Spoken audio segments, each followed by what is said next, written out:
Halo adik-adik di Hero Academy semua, apa kabar? Ketemu lagi sama Kak Abdul. Kali ini kita akan membahas cara kerja dari project yang udah kamu buat semua nih, yang disampaikan Kak Abdul, yang namanya adalah money printer. Nah, kenapa dia dibilang money printer? Karena dia bisa kalau kita masukin sesuatu kayak gini, misalnya nominal Rp50.000, lalu yang keluar adalah Rp50.000. Seakan-akan seperti printer, tentu bukan dicetak di sini, tapi jadi kalau misalnya kita masukin, lalu dia kita putar seperti ini. Kalau kalian melihat dari depan, dari sini munculnya. Nah, lalu kalau misalnya kita masukin,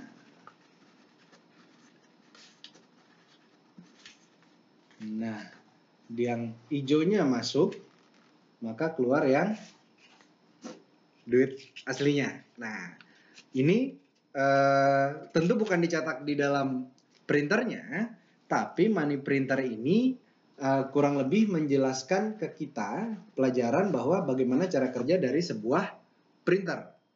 Jadi printer yang dulu, kalau kita cerita mesin printer yang kamu misalnya punya sekarang di rumah, atau misalnya di kantor papa dan mama yang pernah kamu lihat misalnya.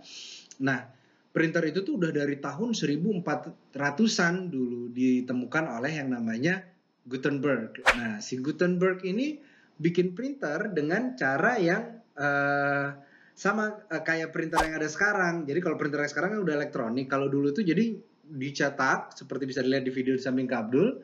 Jadi kalau dulu itu printer itu kalau kita mau nyetak sesuatu di atas kertas, maka kita harus set dulu logamnya, bentuk warnanya apa, bentuk tulisannya apa, di set dulu semuanya, lalu dikasih tinta, lalu tinta itu ditekan dari atas. Jadi ditekan dari atas sampai ke kertasnya. Jadi kayak stempel. Kalau sekarang nih, kalau kamu lihat stempel, nah dulu tuh juga kayak gitu. Jadi ada cetakannya, ditaruh di atas, lalu ditekan dari atas.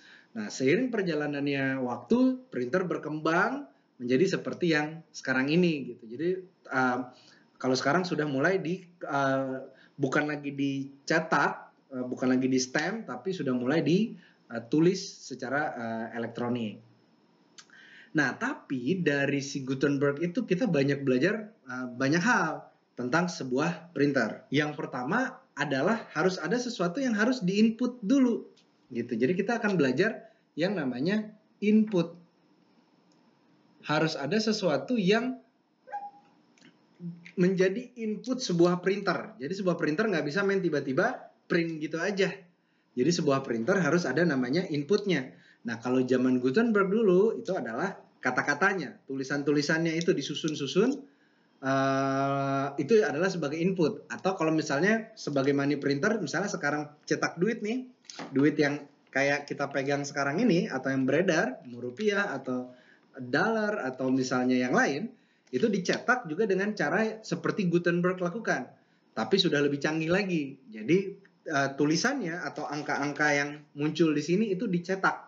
Jadi ada cetakannya yang nanti akan dikenakan oleh sebuah tinta yang nanti akan mencetak itu ke dalam kertas seperti ini. Nah, itu adalah input dari sebuah printer untuk dia bisa menghasilkan sebuah output. Nah, jadi ada yang namanya input, ada yang namanya output.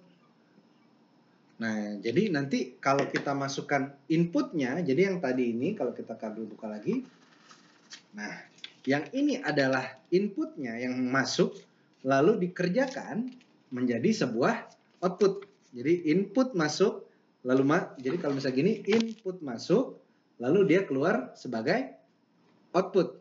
Nah, input inilah yang tadi, kalau di sini kita pakai tulisan, kalau di Gutenberg dia pakai kata-kata. Kalau di printer kamu, input kamu itu adalah data yang ingin di print. Jadi nggak bisa print gitu aja. Harus ada sesuatu yang menjadi input. Nah, jadi input itu dengan kata lain adalah sebagai masukan.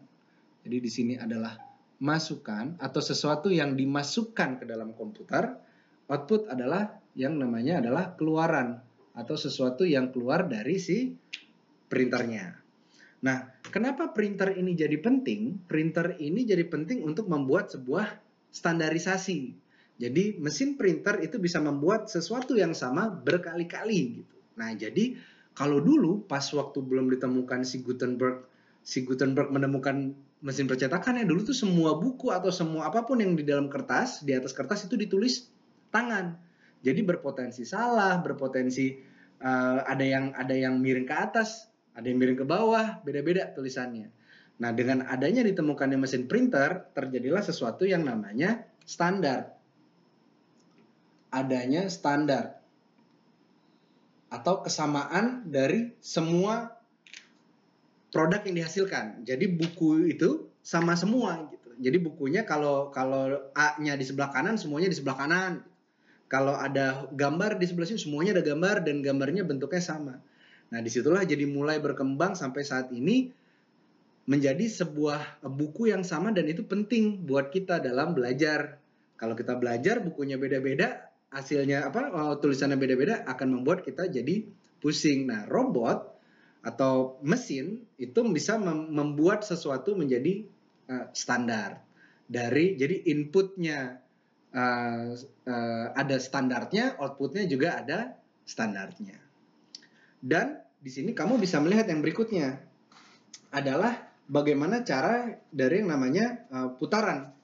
Jadi dua buah ini saling berputar. Jadi kalau misalnya tadi kamu lihat, kalau kita tarik di sini, ini adalah aksis rotasi yang terjadi adalah, nah rotasi model kayak gini masih terjadi sampai sekarang ini. Bisa kamu lihat di video di samping Gabriel.